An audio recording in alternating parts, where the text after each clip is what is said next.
팔복의 말씀 나누고 있습니다. 파라과에서도 팔복의 말씀 나누고, 요번에는, 지난번은 5장, 요번엔 6장, 7장 말씀 마쳤었는데요. 저희도 같은 또 그곳에서 있었던 은혜가 이곳에 더 넘치기를 좀 바라면서 팔복의 말씀 저희가 이 순서를 항상 기억해야 된다고 말씀드렸었죠. 예, 팔복의 구조가 점진적이고 발전적인 성장하는 모습이기 때문에 우리 첫 번째 네 가지는 개인의 삶에 적용되는 나와 하나님과의 관계 속에서 내가 예수님의 성품, 예수님의 온전하심을 닮아가는 과정, 그리고 다음 네 가지 단계, 긍휼히 여기는 자부터 의로 위해 핍박을 받는 자 네 단계는 내가 이런 은혜를 받고 나서 예수님의 그 심령으로 하나님의 백성들, 성도들을 어떻게 섬길 것인가, 어떻게 대할 것인가, 이웃과의 믿음의 성도들과의 관계에 대한 그런 말씀이라고 같이 나눴었죠. 예수님께서 제자들에게 단순하게 사명만을 주시는 것이 아니라 하늘의 복을 주고 싶으셨던 거죠. 예수 그리스도 안에 있는 생명과 그리고 예수님 안에 있는 하늘의 영광에 참여시키기 위해서 사람들이 그동안 알지 못했던 하늘에 속한 복들을 얻는 가장 중요한 그 과정이 무엇인가? 바로 아버지의 온전하신 같이 예수님의 제자들도 온전해지기를 원했던, 그래서 이 팔복의 말씀을 먼저 가르치셨죠.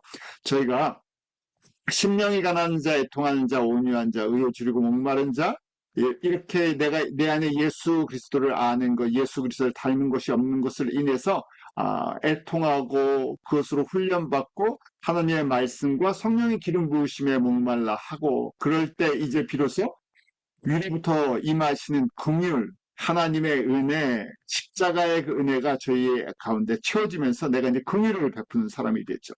그리고 이제 세상적인 어떤 이해관계 때문에 하나님의 나라와 성도들을 섬기는 것이 아니라 예수님의 은혜와 예수님의 사랑 때문에 내가 예수님을 섬기고 하나님의 백성들을 섬기고 하나님의 나라를 섬기게 되죠. 동기가 변화되는 것, 그것이 마음이 청결한 자라고 말씀을 드렸어요.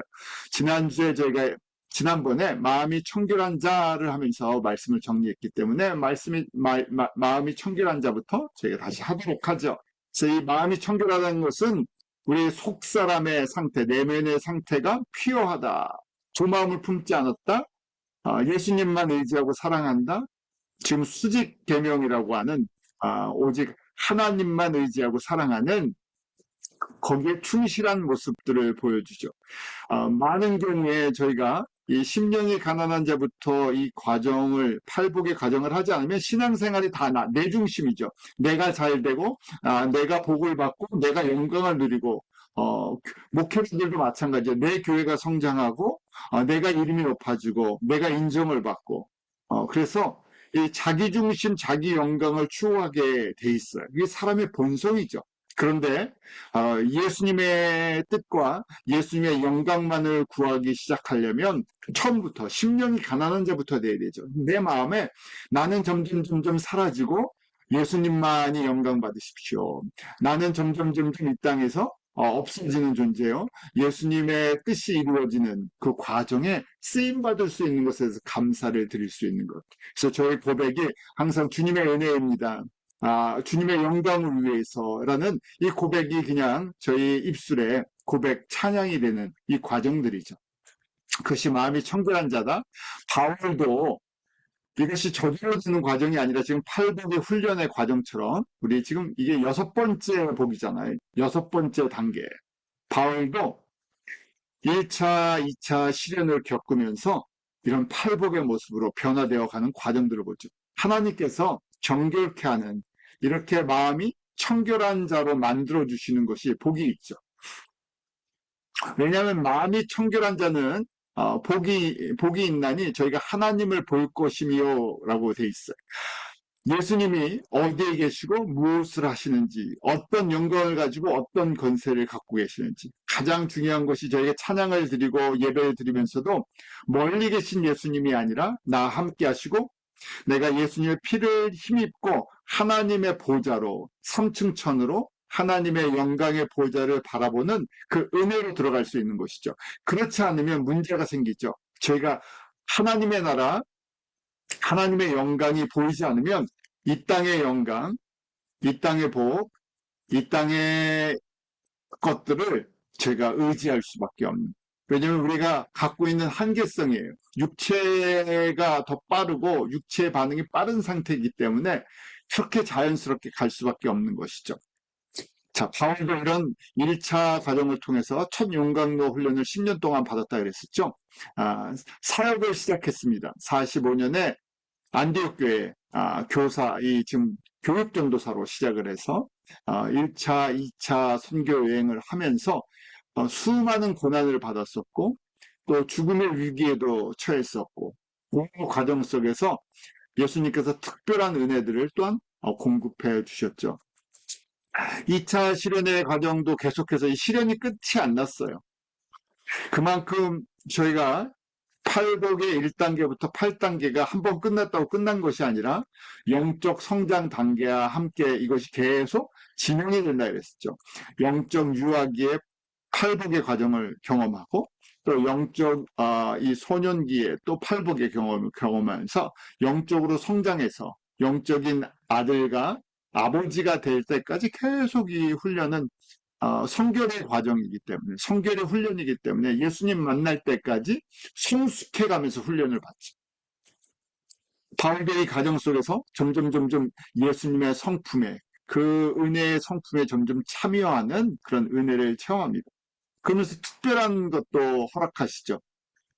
고린도후서 12장에 보면 3층천에 올라온 것을 3인칭 법으로 마치 다른 사람처럼 표현하면서 3층천에 올라갔던 그 경험을, 영적인 경험을 나눕니다. 그때가 말씀해 보면 14년 전에 셋째 하늘에 이끌려간 자라 하면서 고린도후서 12장 2절에 표현을 해주고 있는데 고린도전서를 기록할 때, 고린도 전후서를 기록할 때가 주 55년이기 때문에 14년을 빼면 41년. 고향 가수에서 참 무명의 전도자 생활을 할 때, 많은 고난이 있을 때 마음이 청결케 되는 과정 속에서 영적인 눈이 밝아지며 이런 은혜를 체험하게 하시고 하늘의 소망을, 예수님을 따라 움직이는 것, 예수님이 어디서 무슨 일을 하는지에 대한 구체적인 내용들을 경험하는 그런 시간들을 가졌죠. 저희도 마찬가지입니다. 이것이 은혜죠. 내가 이 땅의 소망이 아니라 하늘의 소망으로 채워지는 것. 하늘의 소망으로 채워지려면 그 소망에 대한 약속의 말씀들을 저희가 정확하게 알고 그것을 붙들어야 되겠죠.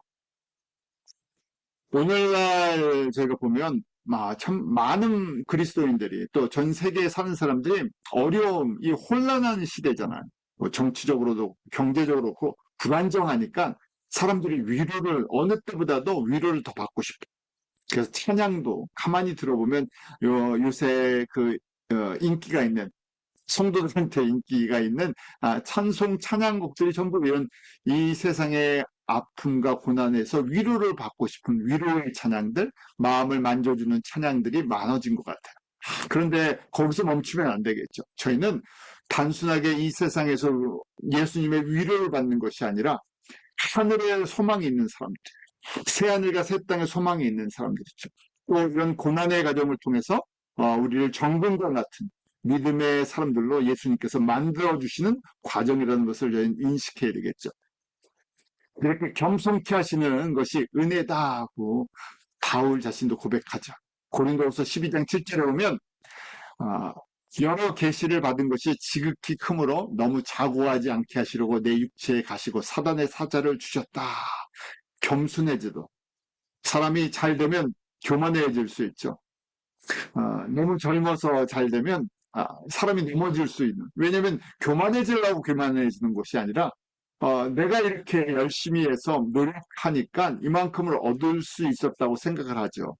바울도 그래서 이 육체의 가시, 사람들은 이 육체의 가시가 뭐 안질, 눈에 있는 병이었다, 뭐 여러 가지 표현들을 쓰죠. 그래서 세 번 기도했지만 예수님께서 은혜가 족하다 하기에 이것을 붙들고 살아가는 그런 고백을 하게 됩니다. 약할 때 강해진.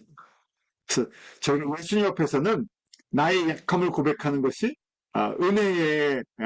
은혜로 들어가는 길이라는 것이죠. 심령이 가난한 것, 그 고백이에요. 난 예수님 없이는 절대로 살 수 없는 사람입니다. 나는 예수님의 은혜가 절대로 필요한 사람입니다. 난 예수님을 닮아가는데 너무 부족한 사람입니다. 사람들 앞에서 하라는 것이 아니라 예수님 앞에서 고백하는 것이죠. 야고보 사도도 이 용광로 훈련에 대해서 저희들에게 다시금 강조해 줬어요. 바울만 받은 것이 아니라 모든 사도들이 받았죠. 특별히 야고보 사도도 마음이 청결케 되는 것, 저절로 되는 것이 아니라는 얘기예요. 저에게 심령이 가난한 자, 애통하는 자, 온유한 자, 이 순서가 있는 것처럼 우리가 가만히 있는데 저절로 마음이 청결한 사람이 되는 것이 아니라 우리는 두 마음이 있는 사람이에요. 세상의 마음과 예수님을 알고 예수님의 은혜를 깨닫는 그 두 마음이. 그렇기 때문에 로마서 저희 공부할 때 7장에서 오라 나는 공고한 사람이라 하고 탄식을 하죠. 그 탄식이 어떤 특정한 사람만 있는 것이 아니라 모든 그리스도인들이 가질 수밖에 없는 탄식이에요. 왜냐하면 우리는 원래 세상에서 태어나서 세상에서 자라서 세상의 마음을 갖고 있기 때문에 그것이 타이틀을 우리가 받았다고 교회를 오래 다녔다고 저절로 없어지는 것이 아니죠. 내가 장로기 때문에 권사기 때문에 내가 집사기 때문에 목사기 때문에 선교사기 때문에 타이틀을 받는 순간 내 마음에 한 마음이 있는 것이 아니라 항상 두 마음이 싸울 수 있는 존재들이에요. 야고보도 그러기에 저희들에게 야고보서 1장 2절 3절 통해서 하나님이 사랑하는 사람들에게 이 용광로 훈련, 트라이얼을 허락친다고 가르쳐주죠. 야고보서 1장 2절에 내 형제들아 너희가 여러 가지 시험을 만나거든 온전히 기쁘게 여기라. 여기서 시험이라는 것이 페이라스모스라는 우리 트라이얼이라고 말씀드렸었죠. 테스트라는 얘기예요. 예수님께서 우리의 믿음을 한 단계 한 단계 업그레이드 시켜주시기 위해서 사랑하는 자들에게 허락하시는 것. 성장시키기 위해서. 또 다른 표현으로는 성결케 해주기 위해서. 오늘 말씀으로는 마음이 청결한 자가 되게 해주시기 위해서. 불순물을 빼주기 위해서 용광로 훈련을 사랑하는 자들에게 허락하신다. 이걸 깨달으니까 뭐라고 지금 고백합니까? 온전히 기쁘게 여겨라. 이것이 진정한 의미의 기쁨이라는 얘기예요. 그냥 고난이 오는 것, 내가 예수님을 열심히 있는데 고난이 오는 걸 갖고 의심을 하게 되고 또 낙심도 하게 되고 여러 가지 일들이 있죠. 그런데 지금 이 트라이얼을 내가 예수님의 이름 때문에 받는 고난, 예수님의 이름 때문에 받는 희생, 이건 기쁨이라는 얘기예요. 그래서 그 다음에 설명을 했죠. 믿음의 시련이 뭘 만들어냅니까? 인내를. 그 다음에 우리 인내를 통해서 이제 이 소망을 갖게 해주죠. 인내의 과정이 바로 예수님의 형상, 예수님의 나라를 바라보는 눈을 뜨게 해주죠. 왜 인내를 이루는 것을 인해서 기뻐해야 되나? 1장 4절에 설명되어 있죠. 인내를 온전히 이루라. 이는 너희를 온전하고 구비하여 조금도 부족함이 없게 하라. 지금 거기 보면 Perseverance must finish its work so that you may be mature and complete이라고 되어 있죠. 성숙하고 온전케 해주실라. 마태복음 5장에 이 산상수훈 팔복의 결론이 아버지의 온전하신 같이 너희도 온전하라. 우리가 정말 예수님처럼 펄펙할 수는 없어요. 그런데 그 만들어지는 과정이죠. 온전해지는 과정. 이 땅 가운데서 우리에게 여러 가지 믿음의 시련이에요. 우리 두 가지 시험이라는 것이 있죠. temptation, 내 욕심 때문에 생기는 거는 시련이 아니에요.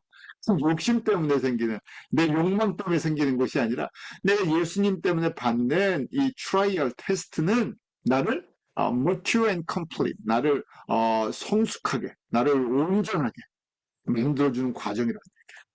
그래서 믿음의 사람들 속에는 이것이 있고 이 믿음의 시련이 올수록 내 안에 있는 세상적인 욕심들이 빠져나가고 세상적인 야망들이 빠져나가고 더 예수님을 바라보고 하나님의 나라가 더 선명해진다는 거예요. 그래서 하나님을 볼 것이다.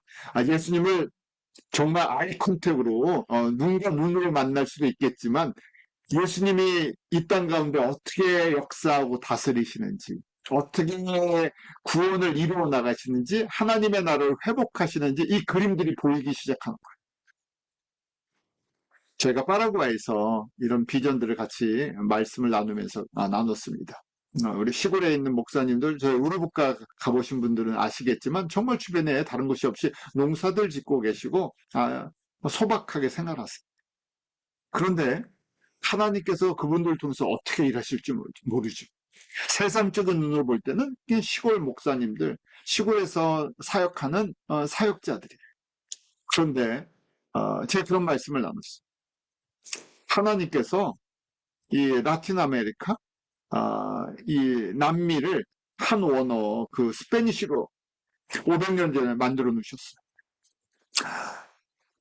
세상적인 역사관으로는 이 스페인의 침략을 받아서 식민 통치를 받은 아픔의 이야기지만 500년이 지나서는 한 언어로 통일돼 있어. 마치 영어를 통해서 영어권 사역 속에서 복음을 전할 수 있는 것처럼 남미는 나라라는 개념은 있지만 언어에서는 한 전체가 브라질 빼놓고는 같이 움직이잖아.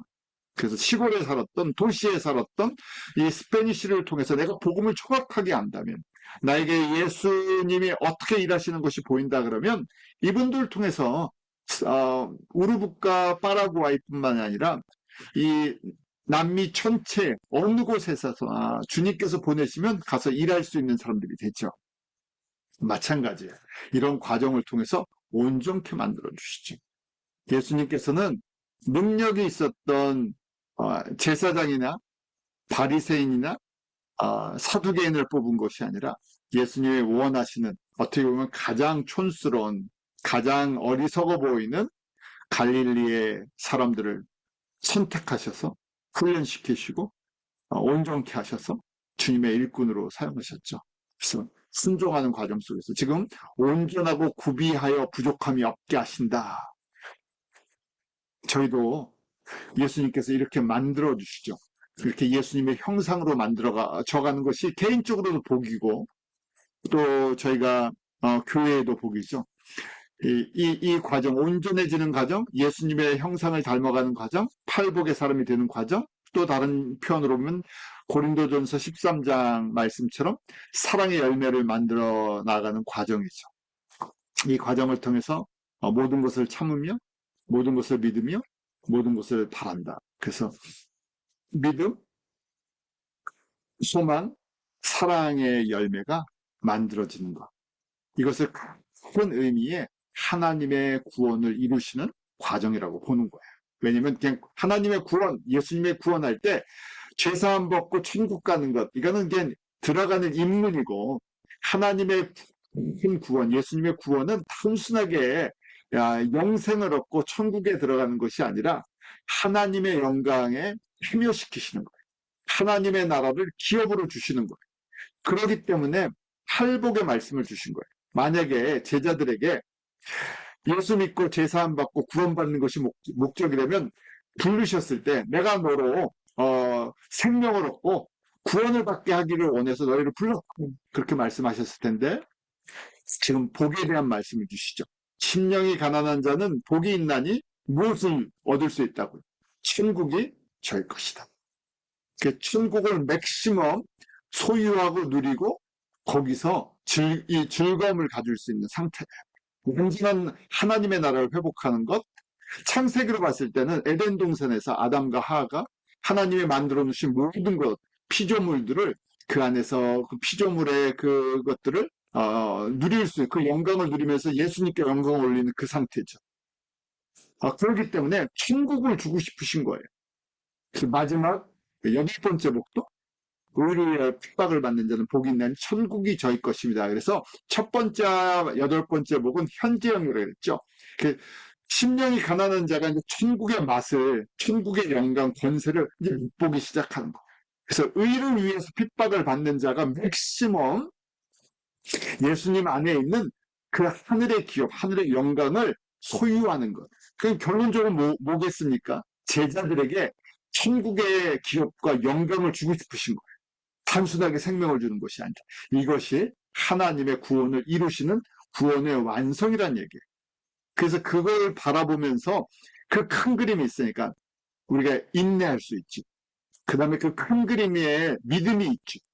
그리고 그걸 바라보면서 소망하면서 우리가 예수님의 사랑 안에서 나도 사랑을 받고 사랑을 베푸는 은혜의 통로로 쓰임을 받는 것이죠.